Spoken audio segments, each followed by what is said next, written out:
Hi, guys. I just want to say that Tom and I really have enjoyed doing these podcasts together. I hope that you've actually enjoyed it and, like myself, have actually learned things. This summer, on August 24th, we are going to do an amazing event right here at Under the Stars at Riverside in Oliver, British Columbia.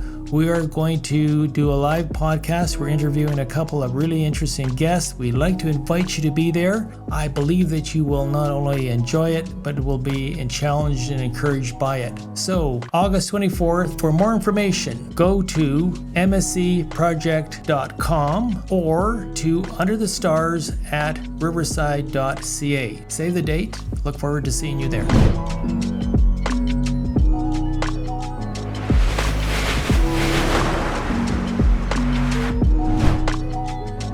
And we are back, Greg. Oh, wow, this is wonderful. And just to celebrate season 2, I am going to ask you a question. And I hope you have an answer.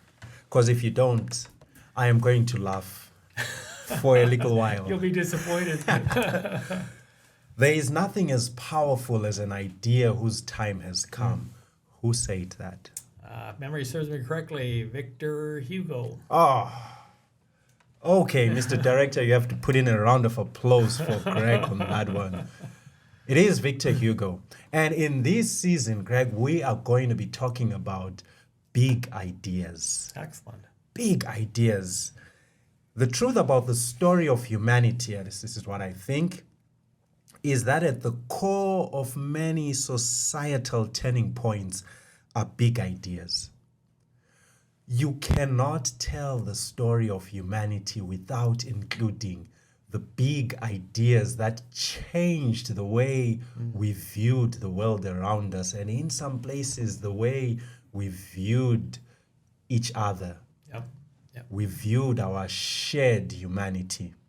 And so, what better way to kick it off as religious people to talk about one big idea that came into religion? The idea of Satan. Oh, fantastic.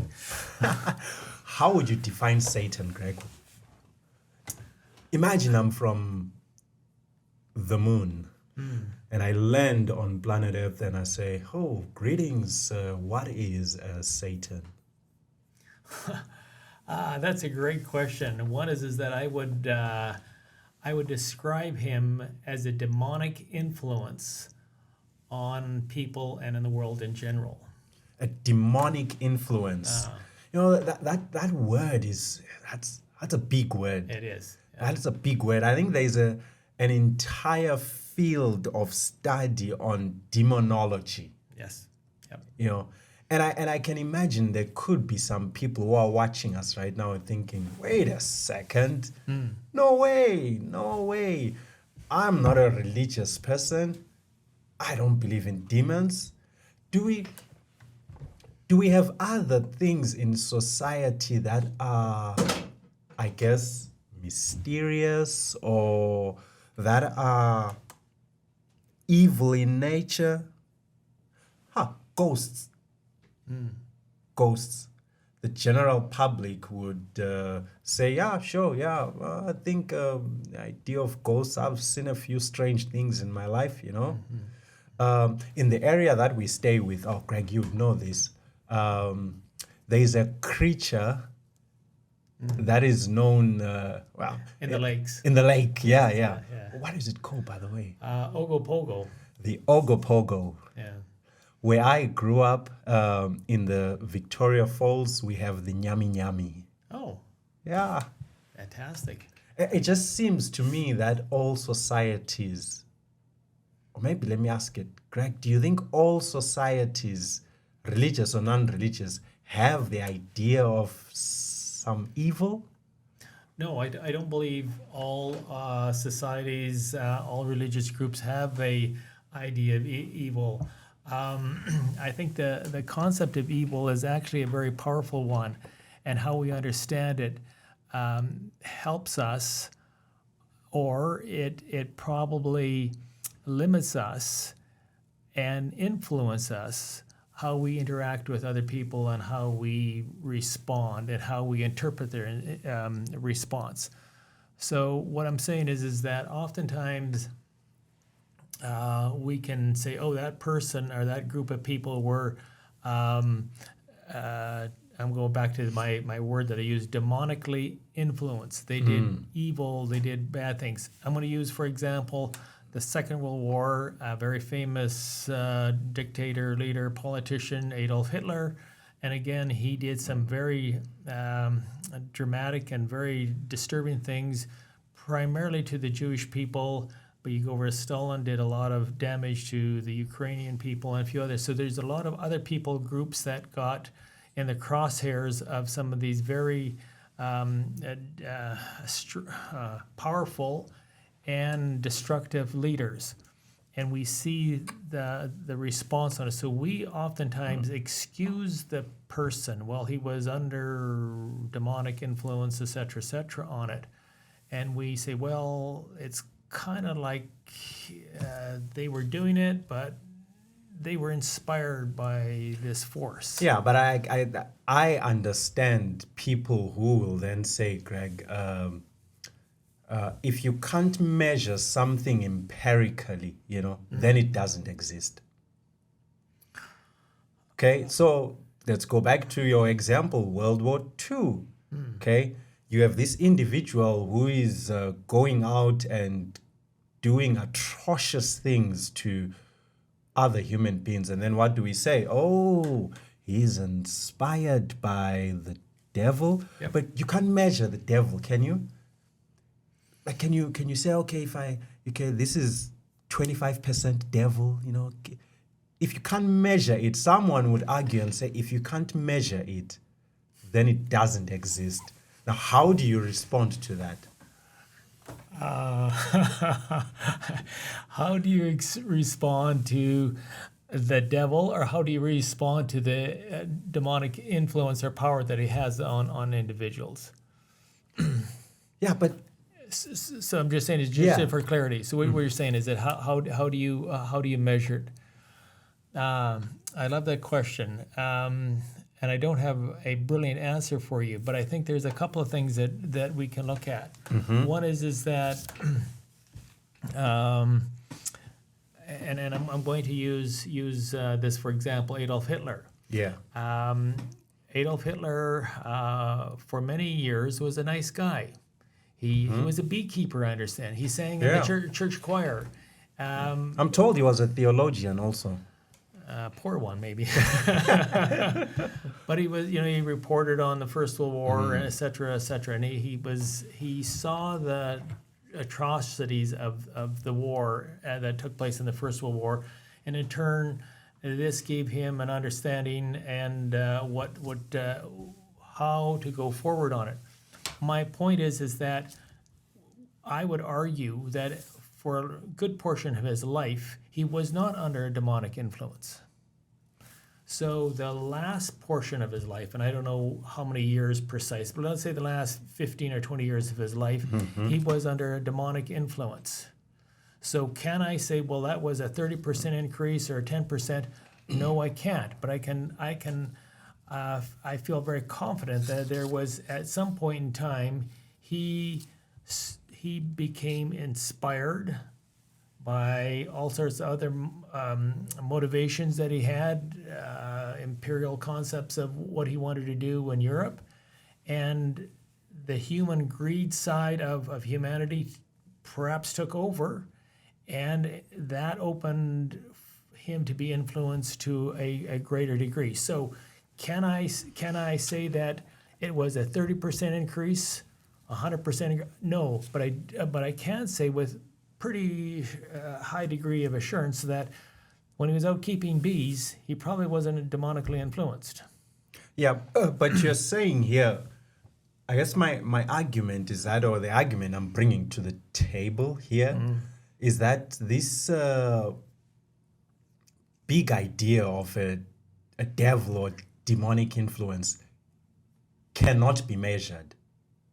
And if it cannot be measured, someone can argue and say, well, then it is not real. And that's what I I'm mean, coming to. Hitler,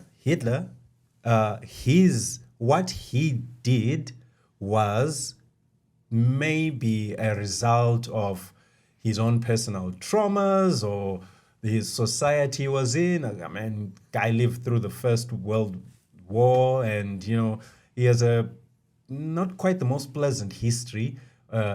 Maybe it is just he's a result of his society. So why do we need to, attach the idea, this big idea? Because whenever people do bad things, we have always just thrown this idea. This has become an idea we throw at people. Say, "Oh, look at that! It's demonic influence. It's demonic influence." But you can't measure demons. Am I being too scientific about it? So let me ask you this here. You have a couple of children, 3 of them, if I recall correctly, Yes. and you have a lovely wife. Or 2. I'm African. No, I'm joking. Yeah. So my question to you is, your youngest daughter and your oldest daughter, how much love does your older daughter have versus your younger daughter? Do you, and if, first of all, can you quantify that they do love you? Probably you would. There's case to be made. Yeah. But if you can't quantify it, does it exist? So what I'm saying is that your child loves you. They say, "Oh, I love you, Daddy." Well, you could say, "Could you quantify that for me, daughter? I think your love for me has decreased by 10% from last week." Would that be a fair comment? So what I'm trying to say is that if we have a hard time as humans saying, well, we have a child that we live with and that we know, and we can say, well, the love decreased 30% over last week, then we have something to go by. But I would argue you as a dad living with this child from day one could not quantify that very effectively. So using your same strategy, then probably that child doesn't love you. Yeah, I know. You throw my kids into the picture, the argument becomes a bit hard, How about we settle on this one, Greg? Whether, back to demons or devils, whether they exist or not, while that cannot be measurable, people's experience of it is visible. Yes. So we can't measure it. So there are some things I guess we should accept that, the science maybe has its limitations. So while we cannot measure whether the devil exists or not, but we are pretty sure that human experience is real. In the same way, because we talk about my children here, and I'm thinking, if they come to me and say, "Daddy, do you love us?" I would say, yeah. And I can't give them some scientific formula to measure it, but they can experience it, Yes. For Exactly. example, they've grown to whatever age they are now, and I didn't slaughter them in the process. You can experience something, and when you experience it, then it makes it real. Is that a fair argument? It is. I think it's a very fair argument. And likewise, if you can do it with love, you can do it with the influence of love, then you can do the influence of evil. Yeah, I mean, I guess it also applies to gods again. In that few people out there will bring empirical evidence to say, well, God exists because A, B, C, D. If you take A and mix it with B, therefore God exists. And if you take this formula and apply it anywhere else, you'll come up with the same answer. It might be a challenge. I'm not saying it's impossible. It might be a challenge. But my experience of God, your experience of God, is real. Yes. That's my experience and your experience, and what as a collective, as humanity, what we saw in the events of the world wars and the wars that are happening right now as you and I are having this conversation make us get to the point where we say evil exists. Hi, guys. I just want to say that Tom and I really have enjoyed doing these podcasts together. I hope that you've actually enjoyed it and, like myself, have actually learned things. This summer, on August 24th, we are going to do an amazing event right here at Under the Stars at Riverside in Oliver, British Columbia. We are going to do a live podcast. We're interviewing a couple of really interesting guests. We'd like to invite you to be there. I believe that you will not only enjoy it, but will be challenged and encouraged by it. So, August 24th, for more information, go to mscproject.com or to underthestars@riverside.ca. Save the date. Look forward to seeing you there. And that's where I'm coming to, is I believe that we have a strong case to be made that we have evil exist. And much like we talked about here a moment ago, we can't necessarily quantify it, but we can point to and say, yes, there is evidence of that. Following that, I've had a number of discussions with individuals, and I think they actually make a very strong point on this, is that the human being has a greater capacity to be influenced by evil than perhaps any other mammal out there. Explain it. So what I'm saying is that we see in using the Second World War and Hitler, the issues that the German people, or the Jewish people, were put under, the torture, et cetera, and we see many. There's fairly well documented. Not only happened in Germany, but there's other dictators did a lot of atrocities, perhaps as bad or even worse than what happened in Germany in the Second World War. The point is that man's inhumanity to man. I think there's a saying that's his greatest sin. What I'm saying is that you see this ability for humans to be extremely brutal and extremely mean to another human being. In the animal world, you'll see a cat and a mouse. The cat will play with a mouse for a few minutes to maybe an hour.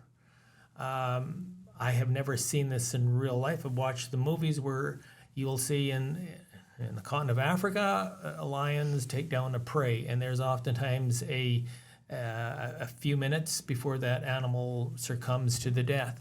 There is usually a moderately small, in comparison, timeline between when the attack happens to when the death occurs. I just remember reading and hearing recently, for me, it was very disturbing about one of the cartels in Mexico that somebody had done something wrong.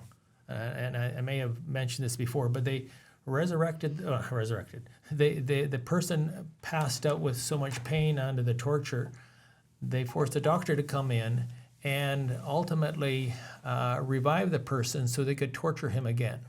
That's cruel. That is extremely brutal. And what I'm coming to is that to me is a sign of a very demonic, to me, a demonic influence. You don't see that in the animal world. They don't play with the prey just to try and revive it just so they can go torture it again. And so my point is that we only see this in the human capacity, the human experience on it.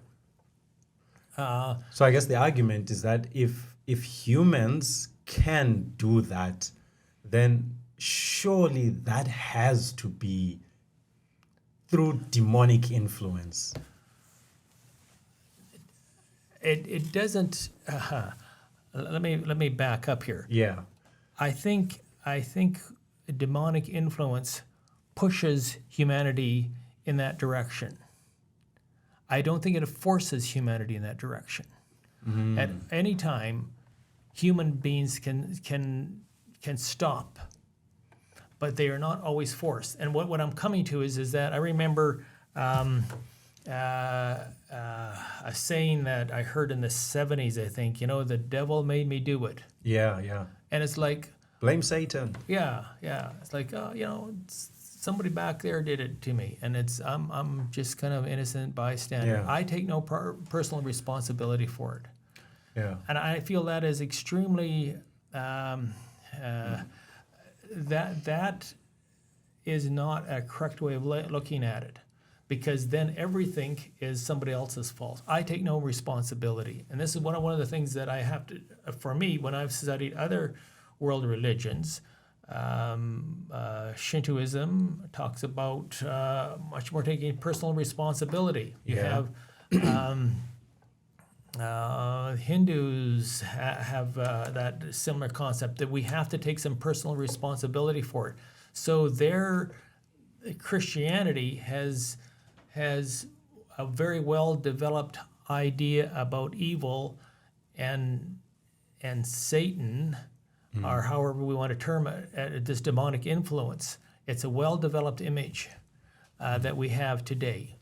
And that is not always the case with Christianity, but it certainly is today. We have the comic where they have this three-pronged critter tossing people into a with hot a nice tail that has a and it's something right out of. But I want to push what you just said for a second. Allow me to just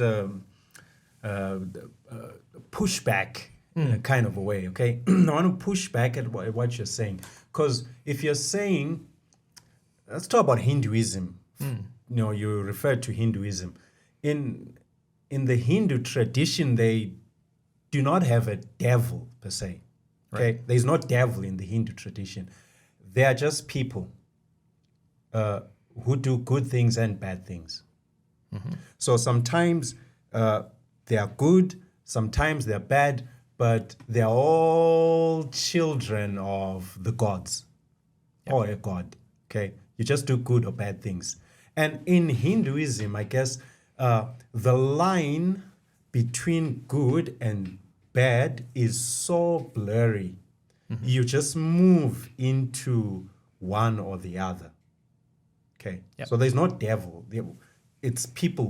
People have to take responsibility. You just move between that, and the Sikh community has a very similar understanding. okay, but in Christianity has a clear line, and in Christianity it's either you're good or you are evil, and I'm saying no. I guess Christianity has it wrong, Greg. Don't you think so?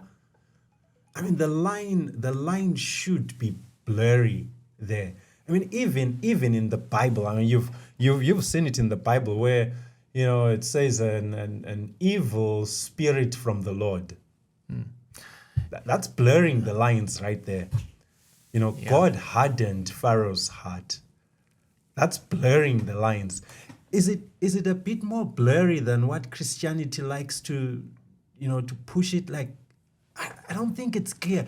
I don't think it's as black and white as we would like it to be. The idea of a devil being this one creature that's here, or being, or whichever you want to call, and you're either good or you're bad. I think the line is not as clear as we'd like it to be. I think it's gray. I think it's a very blurry gray. Have you not had an experience where you did something and you thought you were doing good, only for someone to come back and say, "Oh, Greg, by the way, man, you hurt me with what you did," and then suddenly you did something bad? So does it mean when you were doing it, you were influenced by Satan and doing something good, but actually, no, you meant to do something bad, and then now you've discovered, like, And my case is incompetence.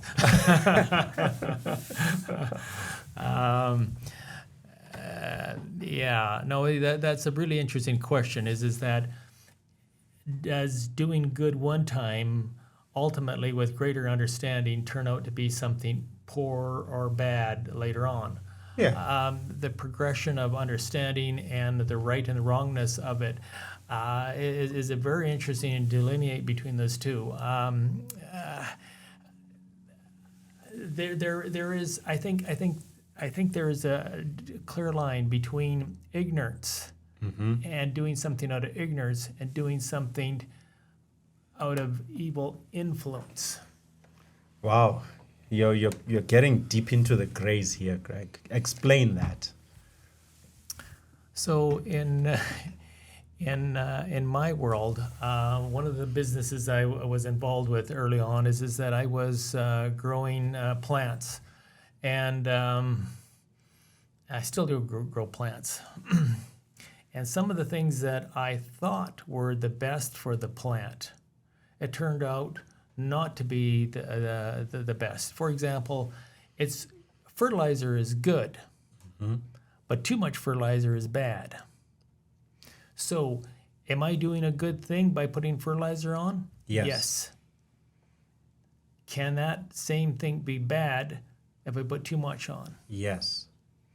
So, from a pure point of ignorance, I wasn't maliciously going out there to destroy the crop. I went out there from a point of ignorance. I thought, oh, a little bit is good, a whole lot is going to be better. So I'm operating from the point of ignorance, not the point where I'm maliciously going out to trying to destroy that plant. That is the difference between ignorance and where I'm coming from is that we're... Oh, Greg. Yeah. Oh, okay, you know that statement, they say the devil is in the details?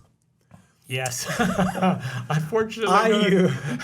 Are you now suggesting that the devil is in the ignorance? That is a wonderful saying, but it is. I don't believe it to be an accurate statement. But you just said it. I just said that I did a bad thing. I didn't say I was influenced from a demonic point of view. Yeah, no, you said you come with fertilizers. Yes. Or a fertilizer. Yeah. And you intend to do good, but because you are ignorant, instead of putting 1 scoop, you say, well, if this thing is good, I'm going to put 10 scoops, and then you burn the whole thing up. Yep. And because you were ignorant, you have done something evil. Therefore, hence, the devil is in the ignorance. I want to stop you there. Okay. Did I do something evil? No, I did something stupid. There's a difference between doing something evil and doing something stupid. Some days the line is a little gray, but, but what I'm saying is I did something stupid. I didn't do something evil. And I think that proves my point, Greg, that the line is not as clear as we want it to be. Because, in the world of plants, again, okay, 1 scoop would have done well. 1.5 scoops, the plant will survive. Maybe just a bit more might start to be bad for the plant. And that formula doesn't apply to the next plant, or the next plant, or the next plant, correct? So the line is gray. Christianity wants to say there is good and there is bad, there is evil and there is goodness. And I'm saying, somewhere there. So let me give you another story that for me was an illustration of how human beings could do something evil. Yeah. Some time ago, I had the fortune to go to a event, nice event, and this was a number of years ago, and they were talking about the Iran-Iraq war. And what came up was this dad that I was talking to had a couple of sons that were in the military, and they were going over there. And I said, this is really a difficult situation with, trying to sort this thing out. Oh, he says, no. He says, he started to use, and for me, was the first bridge to doing something evil. He dehumanized the people over in Iran. Yeah. So you dehumanize them. You take them from a person, a neighbor, a friend, associate, and you turn them into something less human. And he used the word dogs. They live like dogs. They operate, and he wanted to dehumanize them. And again, historically, that has been done in war, where you dehumanize the enemy and then you send your troops in, because it's not a moral issue to go kill a cow or anything else. I hear you, yeah. But if you say they're a fellow human being that has the same feelings and challenges and empathies and all the stuff that we have, then it becomes much more difficult to shoot the person or to kill them. But if you dehumanize them, then it's easier for the military ground people to go out and slaughter them. So what I'm coming to is that is the first step, in my opinion, where we start to dehumanize the other person. They are this race, this color, this language, whatever, however we want to divide people. And I think that is the key. You start to dividing people, then all of a sudden you open yourself up to being influenced to say they are not like I am, so therefore I can treat them like garbage. So that at that point in time, that is the bridge that is typically used in many in the last 200 years of warfare, is to first of all dehumanize the enemy. Secondly, once you got them dehumanized, then it's not a moral issue to treat them like crap. Yeah, because they're not human. They're not human. Yeah. And so what I'm coming to is that at that point in time, it opens the door up in my thinking to be influenced to treat them at a disgusting and horrible level. I am saying, Greg, when you dehumanize, at that point when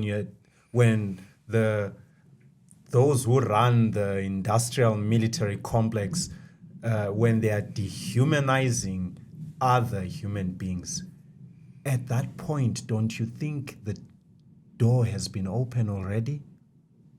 Hi guys, I just want to say that Tom and I really have enjoyed doing these podcasts together. I hope that you've actually enjoyed it, and like myself, have actually learned things. This summer, on August 24th, we are going to do an amazing event right here at Under the Stars at Riverside in Oliver, British Columbia. We are going to do a live podcast. We're interviewing a couple of really interesting guests. We'd like to invite you to be there. I believe that you will not only enjoy it, but will be challenged and encouraged by it. So, August 24th, for more information, go to mscproject.com or to underthestars@riverside.ca. Save the date. Look forward to seeing you there.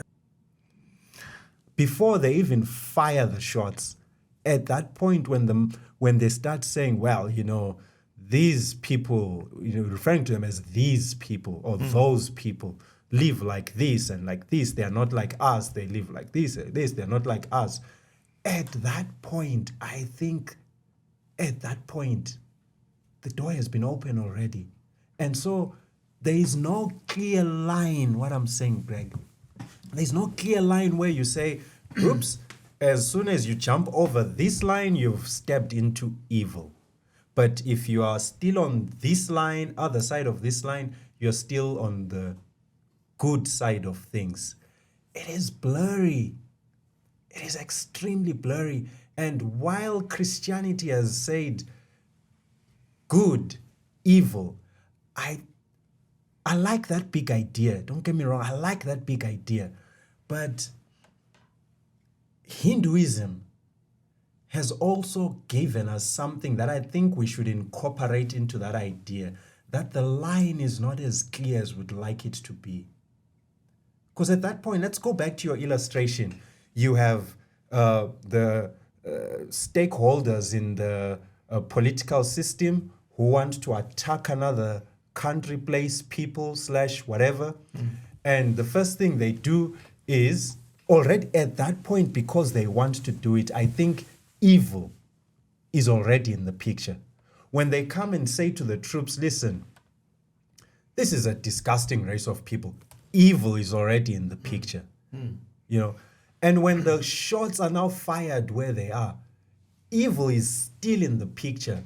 But I cannot anyway in that process go there and then draw a line and say, okay, if they had stopped here, they would still have been good. Oh, I agree with you 100%. I don't think there is a line in the sand where we can say, okay, on this side we're demonically influenced, on that side, oh, we're not. Yeah.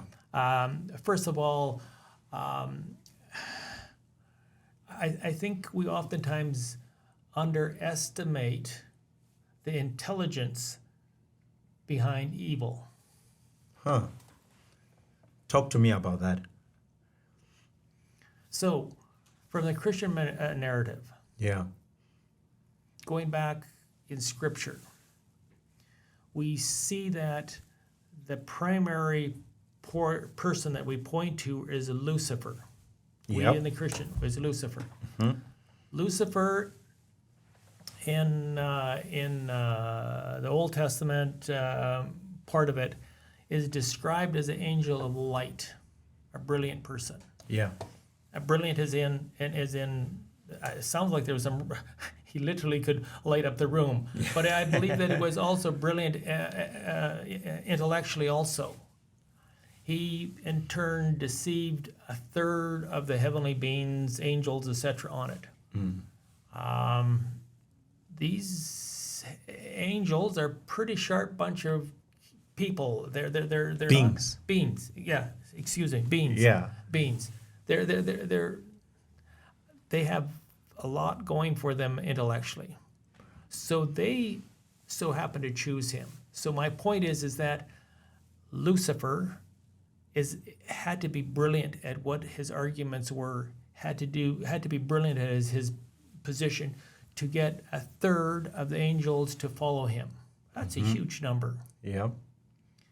So does this being have brilliant insights into human nature? He's been studying us for a while. Does he have the capacity to work languages, structures, and systems? I think we underestimate the genius of Lucifer, and he in turn is the epitome that we in the Christian narrative use to describe this evil influence. Yeah. In the Christian narrative, Lucifer, the angel of light, and his followers believed Lucifer's argument. Okay, which I think goes back to what we're talking about. In fact, let me say it this way: in the Christian narrative, in the Christian context, oh my, here are some big ideas and big words: demonology, Yes. and angelology. Okay, the lines between the two are very blurry. Yep. And the very name Lucifer demonstrates that. Yes. Because here is a being who does evil, and yet his name represents good. And at one time was good. And at one time was good. Exactly. And so, I mean, you and I can talk for forever to try and answer the question, at what point in his existence, we don't know. And here we are even saying he. That's a topic for another day, I guess. At what point in this being's existence did they make the switch? What was the catalyzing event? And all of those questions. And in Christian tradition, which I think we should talk about, the line is blurry. The line is very blurry. And in fact, Christianity is built on ancient Judaism. Hence why we refer to it as the Judeo-Christian worldview. The Jews didn't have it figured out also. No. They, throughout their history, in fact, scholars argue now that their approach or their philosophy behind demonology came into existence, or at least started to grow from around the, oh my, I hope my memory doesn't fail me, 5th century, somewhere there. Otherwise, before that, they didn't quite have it figured out. Yeah, you have some references in Job, and you have a few other references there, but it is not, we don't have this imagery like we do today. Yeah. It wasn't as clear to them. Yeah. You know, I think, again, in the Christian narrative, I think Jesus, the Messiah, did a great job in, he actually pushed our understanding of our theory on demonology further than it had been pushed before. Because there is that one place where he says, the enemy comes only to kill and to destroy.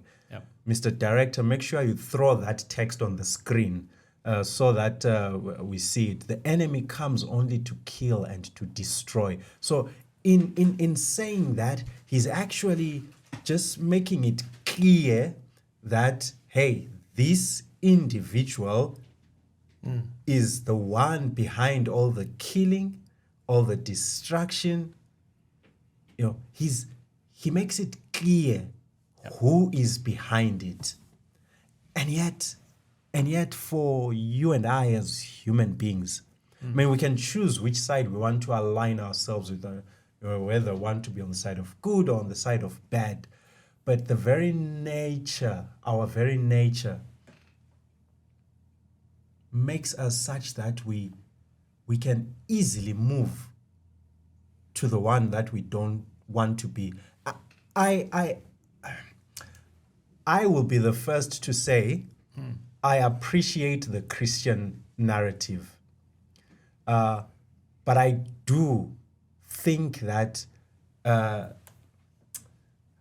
Hinduism throws something into that conversation that is really worth taking seriously, or the Baha'i faith.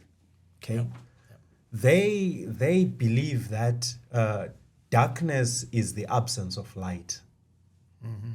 You know, night is the absence of daylight. You know, kind of approach. Cold is the absence of heat, and therefore, by that reasoning, evil is the absence of good.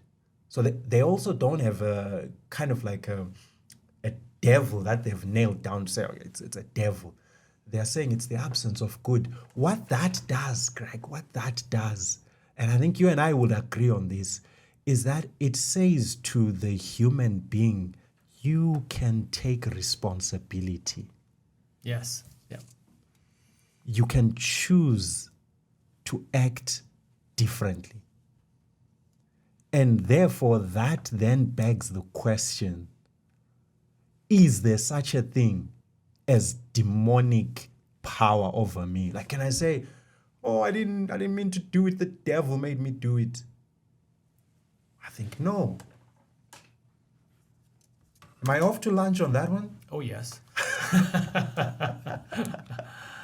Yeah, I know. I appreciate what you're saying regarding the Baha'i comments. There's value in the fact that we have to take some responsibility. We need to take responsibility. At the end of the day, this is a very important point in the meta narrative of, I think, most religions, is that the human being has the power of choice. Not all, but many. And I want to say the Zoroastrians or Zoroastrianism. Yeah, Zoroastrianism. Yes. Again, this. It's a very Persian idea, by the way. Persian religion. Yeah, it's beautiful. Yeah. And so my understanding is that they have this eternal struggle with evil. You're never going to get rid of it. The yin and the yang concept. Yes. Yep, that's it. And then the next step is using the same stepping process, is that you got to have day, you have to have night. Hmm? And on a magnet, you have to have a north. You can't just have a one pole, north pole. You have to have both poles. There's all sorts of illustrations that Yeah. say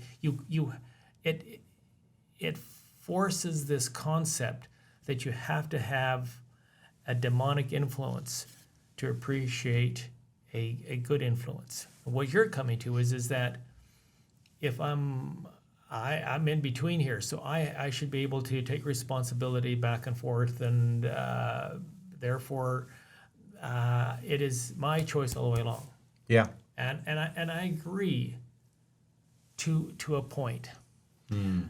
What I'm coming to is if you go back into you're the one that mentioned it here a moment ago, the stories of Christ when he was on this earth. There was examples when people came to him that were demonically influenced, and he cast out devils. Some of them 7 devils, etc. So that person, or persons, and there's several events, had got to the point where they were no longer be able to operate freely without the influence of the devil making them do it. So there is cases. So there's cases is that where you can see the person, and I'm not sure what path they went down and how they acquired it, but they could not take responsibility because they were totally influenced by the demonic spirits that were in them. So I am with you 90% of the way, except there is cases where that is the case. You know what, Greg? Yeah. I think you're right, my friend. Oh, fantastic. I think you're right, because as much as we can grow in doing good, I mean, what's the English? They say something along the lines of little love will go a long way. Smile, because smiling is contagious. You can build upon good. Yes. And I think you can also build upon evil to a point where it takes over. To a point where, wow, it's a very dark picture, but it's like we defined it this way. We cannot. It's hard to tell you how it happens scientifically. Like I cannot tell you how it happens. But in the short history of humanity, most people, I think, will agree with us to say we have seen it.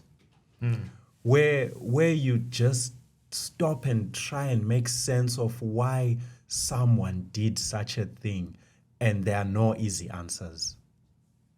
Absolutely no easy answers.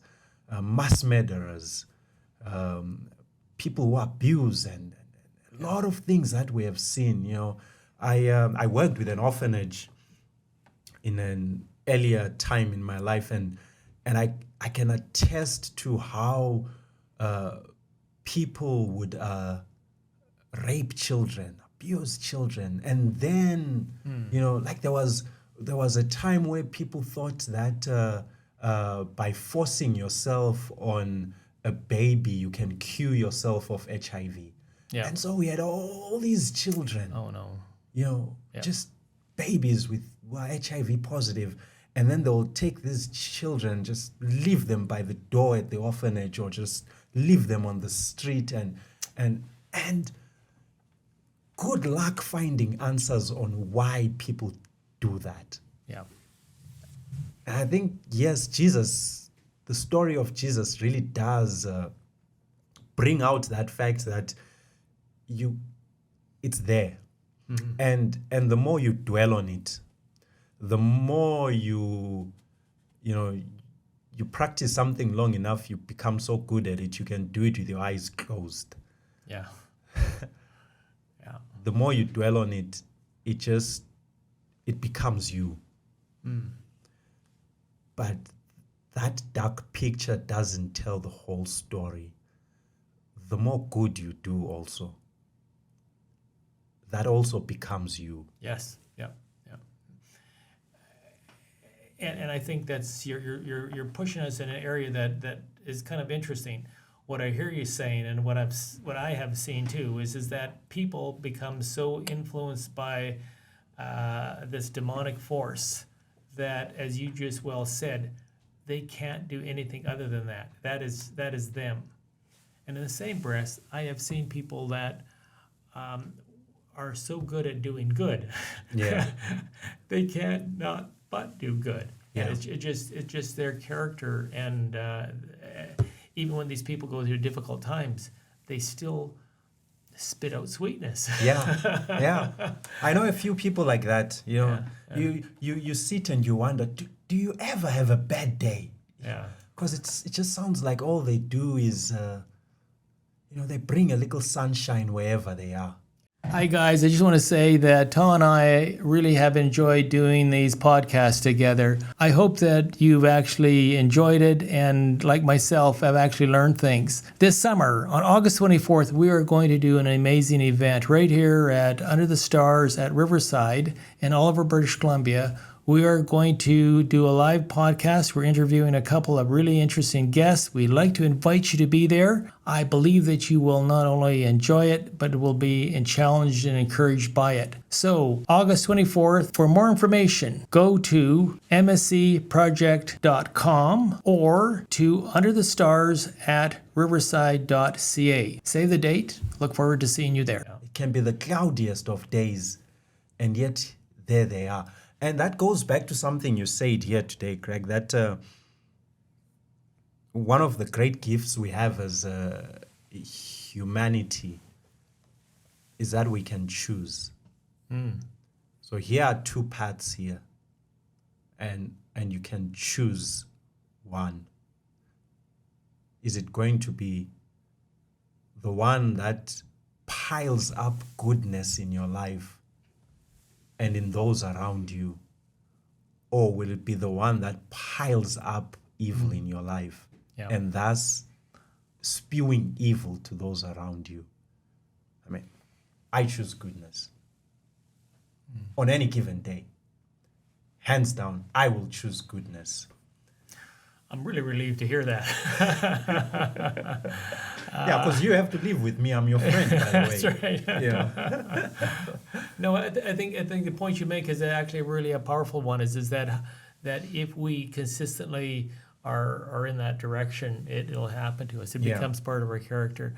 And I really like the fact that there is a strong case to be made that each person, no matter where they are, what society, what background, there is still choices to be made. And again, they may be under a family influence, society influence, but they still have the ability to choose, and it may not be a particularly, they may not see this watershed decision as one that will change their life, but oftentimes little decisions lead to a path that leads us into a path of destruction, sadness, and etc. And ultimately, the other path will lead us to a much happier, much fulfilling life. And I think it's oftentimes the little decisions that we have to be aware of, and how we daily choose to say, yes, I'm going to, even though I have been offended or damaged, I'm not going to go there, even though I love to go there. And I think for me, that is where my biggest magnetic attraction is to evil, is to retaliate. Yeah. And I want to get even, and I figure that the world should treat me fairly. And when that doesn't happen, I am open to doing some very bad things very quickly. Yeah. So again, back to probably to end this, Greg, Victor Hugo, there is nothing as powerful as an idea whose time has come. In our collective existence as humans, at some point, I don't know when, maybe we need to have a show where we figure out when these ideas came into being. I don't know when, But this idea came into our collective consciousness, the idea of evil or Satan or devil or whatever you want to call it. And it has changed us. Greg, I would like you to summarize for us here how, if I'm to ask, say, Greg, how did this idea change the world? Was it for the good or for the bad? We have this idea, it's a big idea.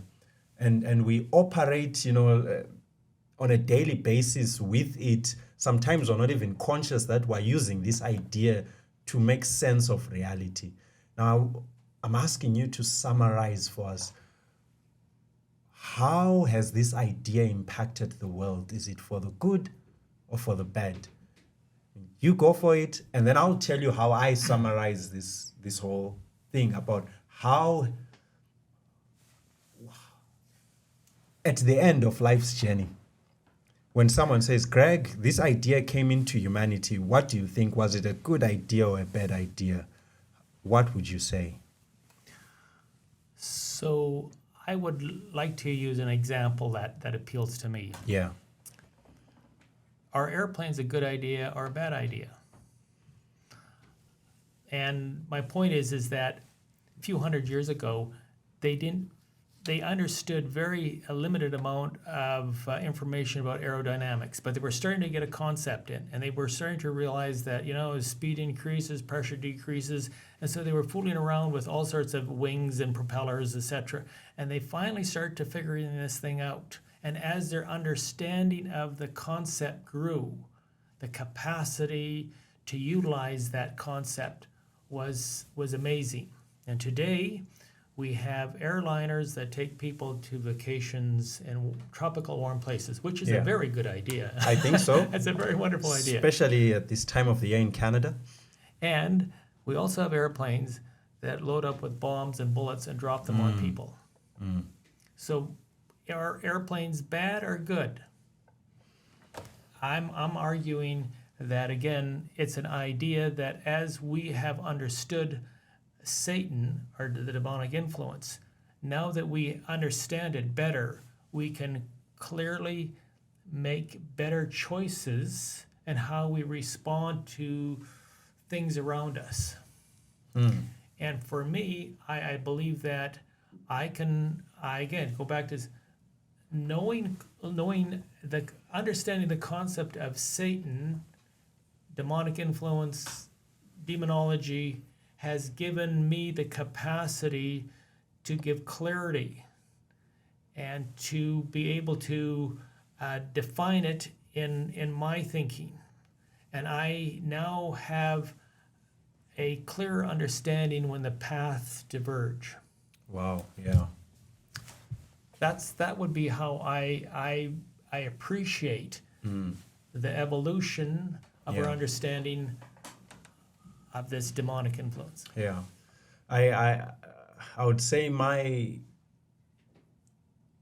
summary of it is that pretty similar to yours. If I were to ask the question, can Christianity exist without a villain? The answer becomes very complicated. But the answer is clear because of this big idea of evil. Then I'm realizing that Christianity, or at least the teachings of Christianity, are valuable more so because this idea shines a light on the alternative. Yes. The big idea shines the light on, if not this, then that. Yeah. And if I didn't have this idea or this bright light shining on that thing, then I wouldn't know it. I'll be fumbling in the dark. So I guess at the end of the day, yeah, I'm happy for the idea. Yeah. I'm grateful we have that idea. We do not have it all figured out. No. It's not, like we were saying, there's a lot of gray in between. Mm-hmm. But then we are able to recognize when we skip to the other side. Once we move from the gray, Yeah. Yeah. we are able to say, whoa, let's stop. This does no good to our collective existence as earth dwellers. Exactly. Yeah. No, no, I love that. Yeah. Yeah, it does no good. Yeah. You know what, Greg? I'm going to make a request to our viewers. You and I are going to be talking about so many big ideas, and of course, many of them are not as black and white as we think they are, but they are big ideas. Yes. In our first season, we had a number of people who watched and they got in touch with us, and they. A good number of them, I'm pretty sure they are watching us right now. And I just want to make a request. I want to thank them. Oh, that's a good place to start. Yeah. Thank you for supporting us. Thank you for watching. I mean, Mr. Director, which camera should I look at? Thank you for watching. Thank you for reaching out to us. Thank you for communicating with us. We really appreciate that. And in fact, a good portion of your feedback is what has brought about this season that we're doing right now. Yeah. And so I want to ask you to do us this great favor. Please subscribe. Yes. Yeah. It does a lot to help us carry on doing what we're doing. So if you've been watching this and you find this material helpful, please subscribe. Thank you. Hey, excellent.